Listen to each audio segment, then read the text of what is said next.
Welcome to my channel. Ciao.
Assalamualaikum warahmatullahi wabarakatuh, guys. Berjumpa lagi bersama saya Kuku Danang Samudra lagi di sini di acara yang mungkin membuat Anda merinding setiap saat, membahas segala sesuatu tentang horor. Kali ini saya akan membahas horor lagi kayak biasanya nih.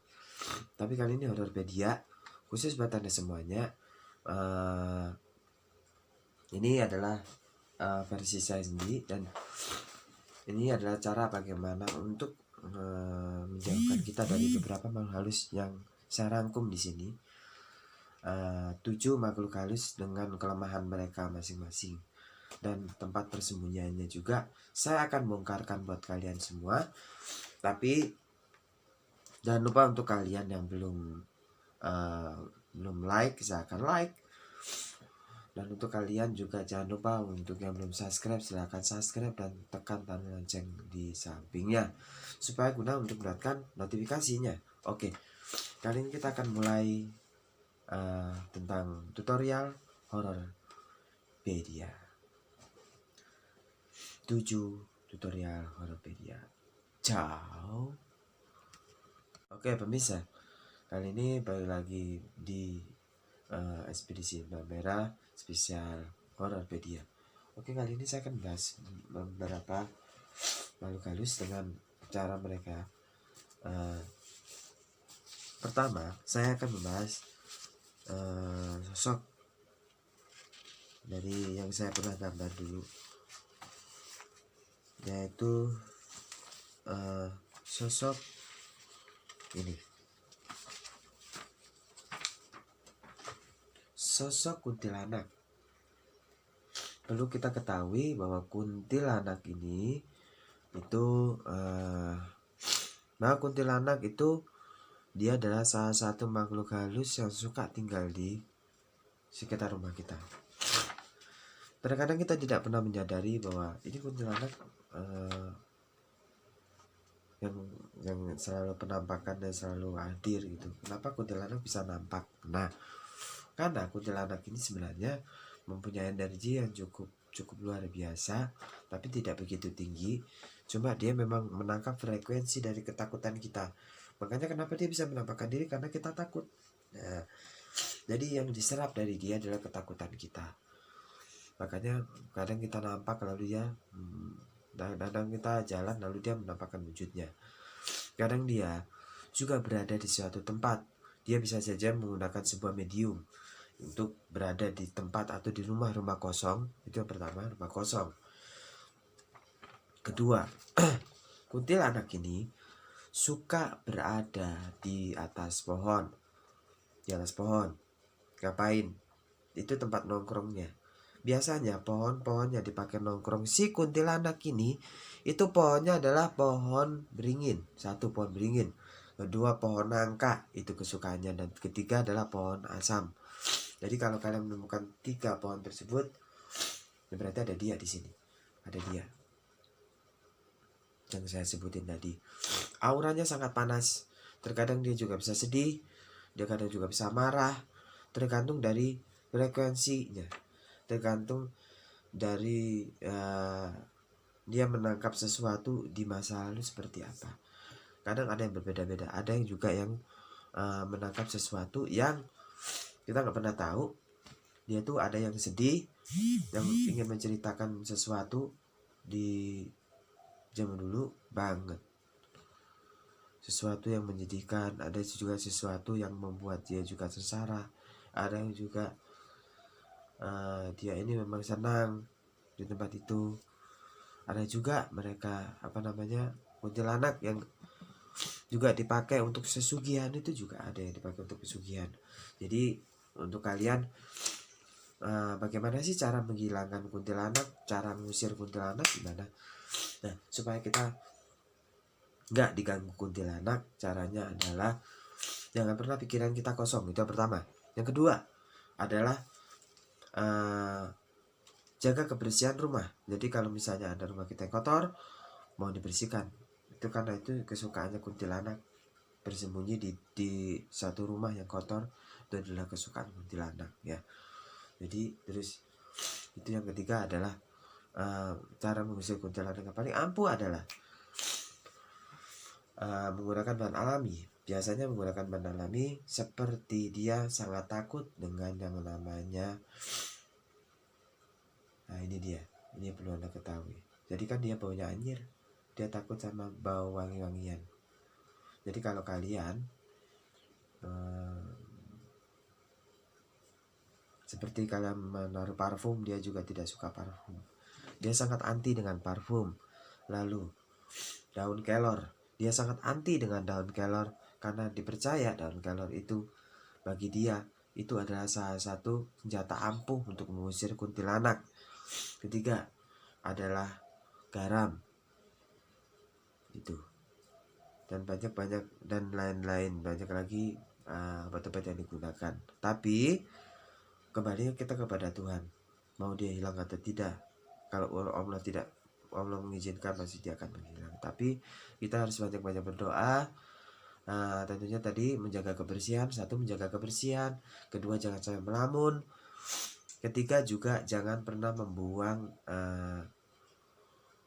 pembalut ruangan atau pembalut yang biasa dipakai sama cewek-cewek ini, terutama pada cewek-cewek yang suka memakai pembalut dan membuangnya ke tempat sampah, itu nggak boleh. Kalau bisa dibuang langsung ke luar, karena darah menstruasi atau darah PMS itu sangat rentan sekali dan bisa dicium oleh makhluk halus, guys. Next, kita lanjut berikutnya. Oke guys, yang kedua ini adalah pocong. Jadi pocong ini saya gambarkan sangat mengerikan sih. Waktunya pada saat itu emang saya gambar pada saat kecelakaan. Jadi ada kecelakaan dan ada pocong ini yang muncul di sekitar jalan.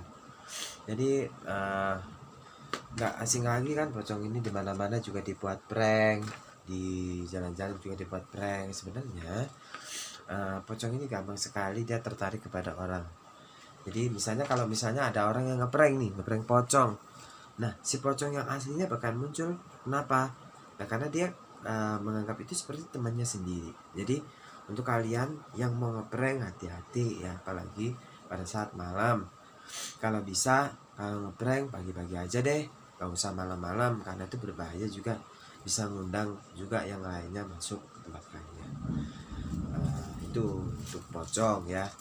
Dan bagaimana sih caranya untuk mengusir pocong? Nah, dan baunya apa sih pocong itu? Nah, kita akan kulik di sini. Pocong itu yang punya aroma khas, yaitu baunya seperti tempe busuk. Jadi kalau kalian mencium tempe busuk itu berarti pada pocong. Tapi bukan berarti pocong itu hanya tempe busuk, ada yang bau gosong juga. Itu tergantung dari pocongnya sendiri. Ada yang memang meninggal kecelakaan, ada yang berbagai macam pocong yang ada di dunia ini. Namun juga berbagai macam cara menanganinya. Untuk mengusir pocong apa nih yang dilakukan? Pertama, di saat mengusir pocong atau hantu pocong, saat kalian berasa dia ada pocong, pocong paling tidak suka dengan yang namanya garam kasar. Dia tidak suka dengan garam kasar. Lalu pocong tidak suka dengan yang namanya kunyit. Dia paling benci dengan yang namanya kunyit dan juga serai. Itu sih menurut saya. Jadi kalau kalian ingin mengusir, itu caranya buat kalian semuanya yang ada di rumah. Oke. Terus pocong itu suka ada di mana kak biasanya? Nah ini saya sebutkan, pocong biasanya suka ada juga di kuburan. Selain di kuburan, dia juga suka berada di sebuah tempat rumah kosong. Itu yang pertama. Yang kedua, dia berada di pohon pisang. Biasanya kalau kita punya pohon pisang harus hati-hati, apalagi pohon pisang yang ditaruh di belakang rumah, itu sangat berbahaya sekali dan bisa mengundang arwah halus. Itu tentunya guys, dan itulah cara untuk mengusir dia. Oke, next video kita ke video selanjutnya genderuwo. Ini saya dapat sangat mengerikan genderuwo, seperti ini wujudnya. Jadi kalau perlu kalian tahu ini wujudnya genderuwo ya. Kalau kalian tahu, nah di genderuwo itu biasanya mempunyai aroma yang sangat menyengat, dan biasanya dia mempunyai aroma khas sekali, seperti singkong yang lagi dibakar, atau biasanya dia suka dengan berbau-bau ya seperti terasi yang dibakar. Jadi kalau kalian bakar terasi, katanya bakar terasi bisa mengundang genderuwo. Itu memang benar, dan itu memang bukan mitos, tapi itu adalah story atau legenda. Itu urban legend dan sudah terkenal di seluruh daerah. Oke. Jadi cara, dan biasanya dia ada di mana sih kak? Dia biasanya ada di semak-semak satu. Terus biasanya kalau di rumah ada di gudang kosong.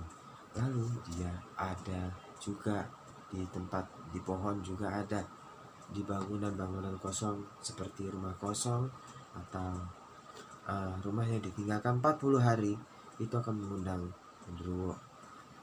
Cara menanganinya bagaimana? Ini saya kasih tips. Caranya menanganinya adalah jika kalian bertemu dengan sosok ini yang lewat atau menampakkan diri, atau kalian punya tidak kenal, lalu nggak bisa ngatasinya, cuma takut doang. Caranya adalah ini mewaspadainya itu jangan sampai kalian menjemur pakaian di tengah malam, atau menjemur pakaian itu ada di luar pada saat tengah malam, itu nggak boleh, karena bisa mengundang datangnya makhluk gaib. Dan disarankan untuk kalian dilarang untuk biasanya menyapu tengah malam, karena itu tidak baik sekali. Oke. Cara menanganinya cukup sangat mudah. Dia sangat takut dengan serai, lalu dia takut dengan bambu kuning, dia takut dengan bidara juga takut dia, dan sesuatu yang berbau, tanaman yang tidak disukai. Lalu ada kelor juga dia tidak suka. Dan perlu diketahui kapur barus, makanya di rumah kalian harus ada kapur barus, karena itu tidak disukai oleh genderuwo, karena genderuwo tidak suka sesuatu yang berbau wangi. Oke, jadi itu ulasan genderuwo, karena genderuwo itu sebenarnya legendnya itu seperti itu. Next, selanjutnya kunyang. Kenapa saya bahas kunyang? Karena kunyang ini terkenal dengan sosok makhluk halus yang sangat jahil sekali, dan dia dikenal sebagai pemakan bayi. Apakah benar itu? Mitos apa fakta? Fakta. Dan dia sangat menyukai bayi, darah, itu dia. Jadi dia tuh sangat menyukai tempat-tempat yang rindang, dan paling tidak dia itu sangat mengerikan sekali makhluknya. Dan tentunya Anda perlu tahu juga, untuk Anda sekalian, untuk guys di rumah yang ada di rumah, dia salah satu makhluk halus, dan ini legend story-nya adalah kunyang adalah sebenarnya bukan makhluk halus, tapi makhluk hidup yang menggunakan sesugihan dari sebuah siluman, dan jadinya kunyang.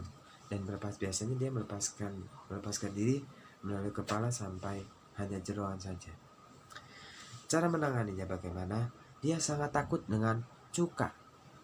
Itu tipsnya. Dia sangat takut dengan cuka, dan juga merica. Itu yang paling dia takuti. Jadi kalau kalian bertemu dengan kunyang, apa yang kalian harus lakukan, itu yang harus kalian lakukan. Dan berbahaya juga kalau misalnya kalian bertemu kunyang pada saat malam hari, itu adalah pada saat kalian lagi lengah. Oke, kita akan langsung next, lanjut ke video selanjutnya.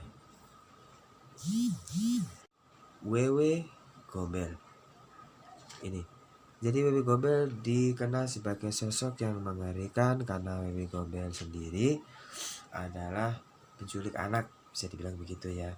Tapi story legendnya, katanya story legendnya katanya ini ada di alas Gombel sebenarnya awal mulanya, dan bisa menculik anak kecil karena ini adalah dendam dari nenek-nenek yang dibantai. Namun itu memang benar adanya. Tapi di sini memang akhirnya terkenal di seluruh dunia juga ada namanya Wewe Gombel. Dan biasanya dia akan keluar ketika maghrib atau tengah malam. Biasanya di saat jam-jam anak-anak lagi main. Dan dia biasanya berada di mana saja. Dia biasanya berada di salah satu pohon yang besar banget. Lalu dia berada juga ada di pohon asem juga. Pohon nangka. Pohon nangka. Lalu dia juga berada di suatu bangunan yang terlihat sudah roboh, dan itu dia ada di situ. Biasanya anak-anak yang diculik ya, itu anak-anak yang umurnya rata-rata di antara 1 bulan, 1 tahun, sampai anak yang umurnya sekitar sampai 12 tahun. Jadi sekitar itulah anak-anak yang diculik. Namun tips cara menanganinya agar anak itu tidak diculik, bagaimana caranya Kak? Ya, caranya adalah kita harus mengawasi anak kita saat anak kita lagi bermain. Dia ada di mana dan posisinya di mana. Kebanyakan orang tua sekarang itu meninggalkan anaknya sendiri tanpa tanggung jawab, menyebut ini sepele. Sebenarnya itu sepele, nggak ada apa-apa gitu.